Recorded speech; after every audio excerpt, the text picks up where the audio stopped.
Shalom, bertemu kembali dalam Ephrata Devotion. Pada hari ini masih dalam sesi perlengkapan senjata rohani. Yang ketiga, kasut kerelaan memberitakan Injil. Efesus 6 ayat 15, kakimu berkasutkan kerelaan untuk memberitakan Injil damai sejahtera. Bapak Ibu, perlengkapan senjata yang ketiga adalah kasut atau alas kaki. Dan ini menggambarkan kesiapan seorang prajurit karena mereka mungkin saja berjalan hampir tak berhenti sejauh 30 km setiap harinya dengan segala perlengkapan yang juga puluhan kilogram. Bahkan mungkin mereka tidur dengan kasut dan seluruh perlengkapan yang masih di posisinya untuk bersiap kapanpun diperlukan dan kapanpun diperintahkan. Bapak Ibu, kasut untuk melindungi kaki dari duri, dari onak, dari batu atau dari segala gangguan di jalan. Kasut juga menguatkan kaki dan memberikan stabilitas ketika terlibat dalam sebuah pertempuran.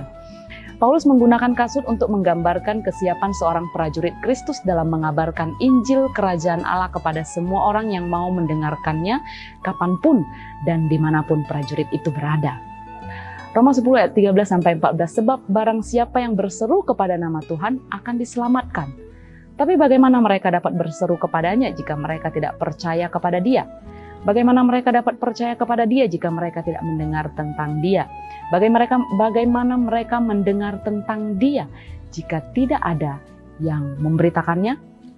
Banyak orang butuh Injil damai sejahtera, Bapak Ibu.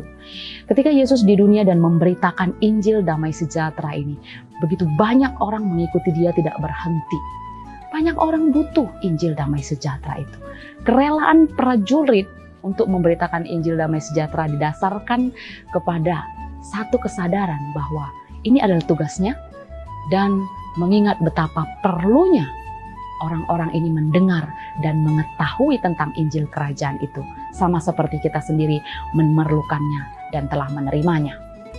Itu juga adalah menjadi bagian tugas yang diberikan Yesus kepada murid-murid, kepada kita dalam amanat agung Yesus sebelum Ia naik ke surga, agar murid-murid memberitakan Injil Tuhan, menjadikan semua bangsa murid, membaptis, mengajarkan mereka melakukan segala yang diperintahkan.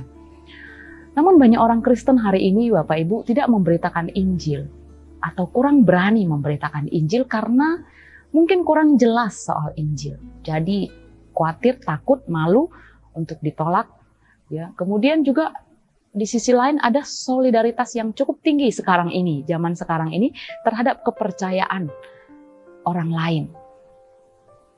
Dan mungkin terselip juga kurangnya belas kasihan kepada mereka yang tidak kenal Kristus, yang firman Tuhan bilang mereka pasti akan menerima hukuman. Kurang belas kasihan orang percaya kepada mereka ini. Nah, Bapak Ibu hati-hati, pemikiran-pemikiran ini adalah bentuk tipu daya iblis agar orang Kristen terkecoh, tidak memberitakan Injil, dan menjadi lemah. Jadi kita harus lawan Bapak Ibu dengan senjata rohani yang ketiga, yaitu berkasutkan kerelaan untuk memberitakan Injil damai sejahtera. Injil damai sejahtera adalah memberitahukan kepada manusia bahwa Yesus Kristus mati untuk dosa-dosa kita dan semua orang yang percaya kepada Yesus sebagai Tuhan dan Juru Selamatnya akan diampuni dari dosa-dosanya, akan diselamatkan dari dosa-dosanya. Cara sederhana untuk memberitakan Injil damai sejahtera ini adalah memberitakannya melalui kehidupan kita. Dengan kita memiliki karakter yang baik, perkataan yang positif, mempraktekkan gaya hidup kerajaan Allah. Gaya hidup kerajaan Allah itu tidak membalas kejahatan dengan kejahatan, tetapi mengasihi dan mengampuni musuh. Tidak mudah marah, tapi hidup damai bahkan dengan orang yang menentang kita. Hidup dengan moral yang baik, berkata-kata yang dapat dipercaya, iya jika iya, tidak jika tidak, lakukan kebaikan, banyak kebaikan. Ya, gaya hidup kerajaan Allah dapat kita lihat dalam Matius 5 sampai Matius 7, bisa kita baca Bapak Ibu. Itu adalah khotbah Yesus di bukit. Lebih jauh lagi Bapak Ibu, kalau kita harus menceritakan kebaikan dan kebesaran Allah kepada sahabat, kepada orang yang kita kenal, kita harus siap memberitakan siapa Yesus yang kita percayai sebagai Allah yang benar dan Allah yang hidup. Sama seperti ketika kita cenderung rela gitu ya, memberitahukan kepada orang yang kita kenal tentang, oh di sana ada restoran yang baik, oh di sana dokternya bagus, baik lagi dokternya, atau ada produk-produk yang bagus lainnya, kita kan rela kasih tahu ke orang lain, ke orang yang kita kenal tentang itu. Demikianlah kita punya kerelaan yang seperti itu untuk memberitakan Injil damai sejahtera dari Yesus kepada orang-orang yang kita kenal, bahkan orang-orang yang tidak kita kenal, yang mau kenal Yesus. Nah Bapak Ibu yang terkasih, Tuhan berjanji, janji Tuhan itu ya dan amin ya, bahwa Dia akan menyertai kita sampai pada akhir zaman. Memberitakan Injil damai sejahtera dengan memiliki gaya hidup yang memuliakan Tuhan adalah kasut kerelaan kita memberitakan Injil damai sejahtera.